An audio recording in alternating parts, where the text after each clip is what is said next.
Good morning students, Raikwar sir की class में आपका स्वागत है। आज हम जानने वाले हैं यूज ऑफ कैन। कैन एक मॉडल है, आज हम इसी के बारे में देखेंगे। सबसे पहले देखेंगे use of can, some important points, कुछ महत्वपूर्ण बिंदु। पहले कैन का मीनिंग। कैन का हिंदी अर्थ होता है सकता है, सकते हैं या सकती है। जैसे मैं इंग्लिश बोल सकता हूँ, मैं यह बक्सा उठा सकता हूँ। कैन का प्रयोग सिंगुलर एवं प्लूरल दोनों प्रकार के सब्जेक्ट के साथ किया जाता है। जो कैन है, चाहे वो सिंगुलर सब्जेक्ट हो या प्लूरल हो, दोनों के साथ में उपयोग होगा। जैसे ही कैन कम हियर और दे कैन कम हियर, दोनों के साथ आ गया कैन, कोई अंतर नहीं आया। सब्जेक्ट के नंबर और पर्सन का कैन के प्रयोग पर कोई प्रभाव नहीं पड़ता। सब्जेक्ट का नंबर बदल जाए या सब्जेक्ट का पर्सन बदल जाए, कोई अंतर नहीं पड़ता। जैसे हमने कहा है she can read this poem और they can read this poem. She singular subject था और थर्ड पर्सन था, दे प्लूरल सब्जेक्ट है और थर्ड पर्सन है। कैन का प्रयोग जो दोनों के साथ में हुआ है, तो नंबर और पर्सन का कैन पर कोई प्रभाव नहीं पड़ता।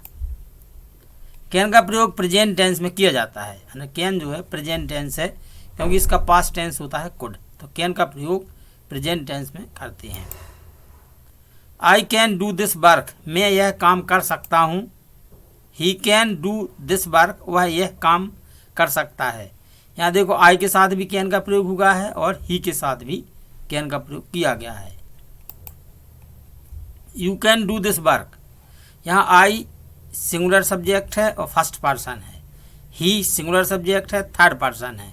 यू सेकंड पर्सन है और सिंगुलर भी है जो सब्जेक्ट और प्लूरल भी है। सभी के साथ में कैन का प्रयोग किया गया है। कैन के अब हम कुछ प्रयोग देखेंगे।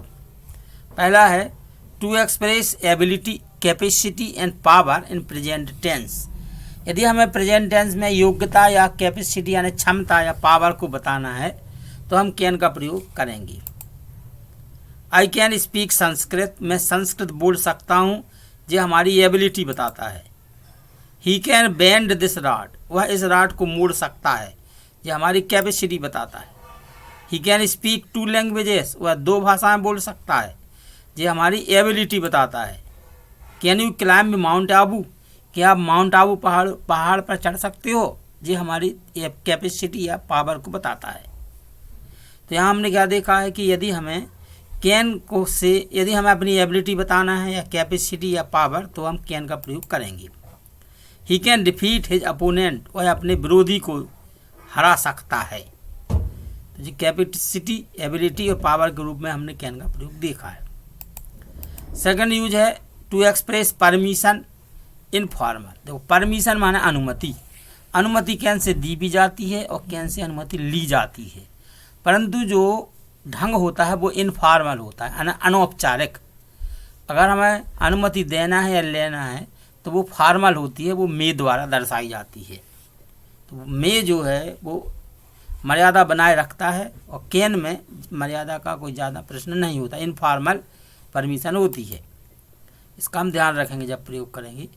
You can return the loan in 3 years, तुम 3 वर्षों में लोन वापस कर सकते हो, ये अनुमति दे दी गई है।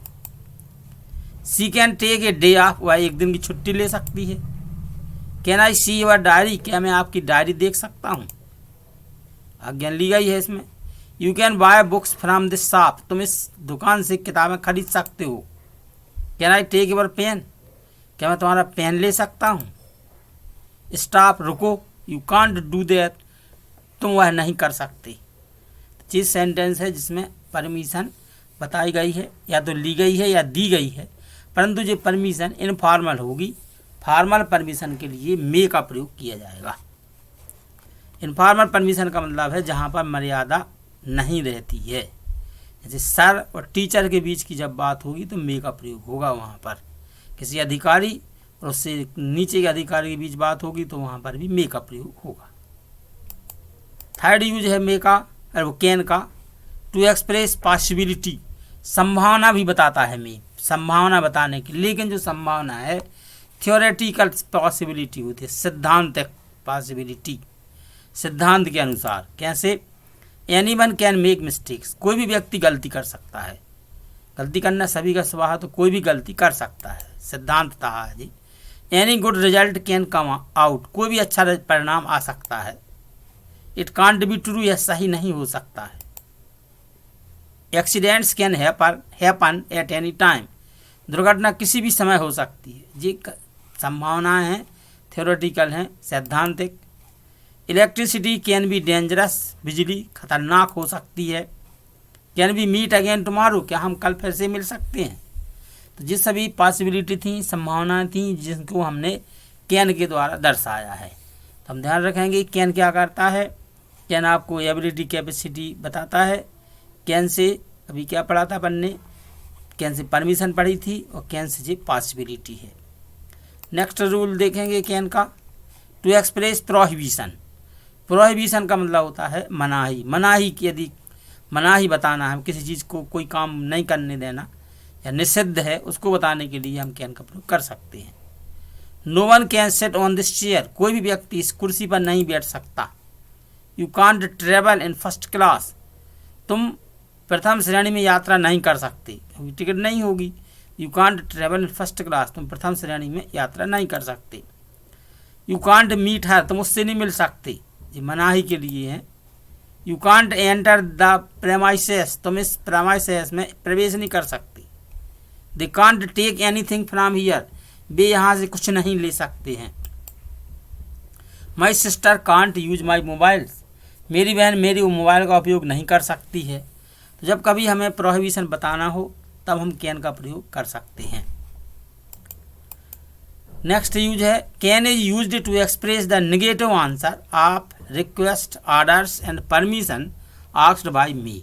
यदि हमने मे से हमें प्रार्थना की है, हमें आदेश दिया गया है या परमिशन है, तो हम इसका जो उत्तर होगा वो कैन द्वारा दिया जाएगा। मे से तो हो जाएगा जी रिक्वेस्ट ऑर्डर परमिशन, परंतु इसका उत्तर हमेशा कैन से दिया जाएगा। May we go to play cricket daddy, daddy क्या हम क्रिकेट खेलने जा सकते हैं, तो जी प्रार्थना कर ली गई, लेकिन जब उत्तर दिया जाएगा नो यू कांट, नहीं तुम नहीं जा सकते, इट इज़ वेरी हॉट, बहुत ही गर्मी है, तो निगेटिव आंसर देना है। जब कौन से answer, can use to express the negative answer, तो कैन का प्रयोग होगा, मे का नहीं। मे आई स्लीप हियर, क्या मैं यहाँ सो सकता हूँ। No you can't sleep here, नहीं तुम यहाँ नहीं सो सकते। तो इसको ध्यान रखेंगे। प्रश्न या रिक्वेस्ट या ऑर्डर या परमिशन मे द्वारा पूछा गया है, लेकिन यदि निगेटिव आंसर आना है तो कैन का प्रयोग होना है। नेक्स्ट है टू एक्सप्रेस पॉसिबिलिटी और uncertainty of the work done in the past. यदि कोई काम पास्ट में किया जाता है तो उसकी जो अनसर्टेनिटी है या संभावना है, उसको बताने के लिए हम कैन का प्रयोग करते हैं। इसके लिए ये होता है structure, subject can have, verb का थर्ड फॉर्म और फिर other word. He can have reached by now, वह अभी तक पहुंच गया हो सकता है। पहले काम कर लिया उसने, तो उसके आधार पर संभावना बताई जा रही। He can have reached by now, वह अब तक पहुंच गया होगा। He can have heard the news, उसने न्यूज़ सुन ली होगी या सुन सकता है। He can have sold the horse, उसने घोड़ा बेच दिया होगा। They can have finished their work, वे अपना काम समाप्त कर चुके होंगे। तो ये हम जब पॉसिबिलिटी बताएं या अनसर्टेनिटी, पास्ट में कोई काम हम पहले से कर चुके हैं उसके बारे में बता रहे हैं, तब इस स्ट्रक्चर के हिसाब से हमें प्रयोग करना पड़ेगा। पहले सब्जेक्ट कैन हैव, वर्ब का थर्ड फॉर्म और other word. To express habit और नेचर, हैबिट और आदत या नेचर माने प्रकृति, आदत या प्रकृति बताना है, तब भी हम कैन का प्रयोग करेंगे। अ डिसाइडफुल पर्सन कैन डिसीव अस, एक डिसाइडफुल पर्सन हमें धोखा दे सकता है, धोखेबाज व्यक्ति क्या कर सकता है, धोखा, तो ये आदत है या नेचर है उसका। An honest man can not harm anyone, एक ईमानदार व्यक्ति किसी को चोट नहीं पहुंचा सकता, किसी को नुकसान नहीं पहुंचा सकता, ये हैबिट या नेचर के अंतर्गत है। तो ऐसे वाक्यों में भी हम कैन का प्रयोग करते हैं। Can't help is an idiom, can't help एक आइडियम है, मुहावरा। In this sense can't have means can't avoid, इस अर्थ में कांट हेल्प का मतलब कांट अवॉइड, टाला नहीं जा सकना होता है। कहीं पर यदि हमने कांट हेल्प लिखा है तो इसका मतलब ये नहीं है कि मदद नहीं कर सकता, इसका मतलब होता है कि टाला नहीं जा सकता। He has a bad cold, उसे बहुत बुरा बुखार है। शी कांट हेल्प स्नीजिंग, वह झपकी लेने से नहीं रुक सकता, छींकना, उस छींकने से नहीं रुक सकता। The spectators can't help laughing seeing the clone, spectators जो हैं वे क्लोन माने मजाक किया है, मस्खरा व्यक्ति जोकर, उसको देख करके हंसे बिना नहीं रह सकते हैं। तो कैन के प्रयोग आपको समझ में आ गए होंगे। वीडियो देखने के लिए बहुत बहुत धन्यवाद।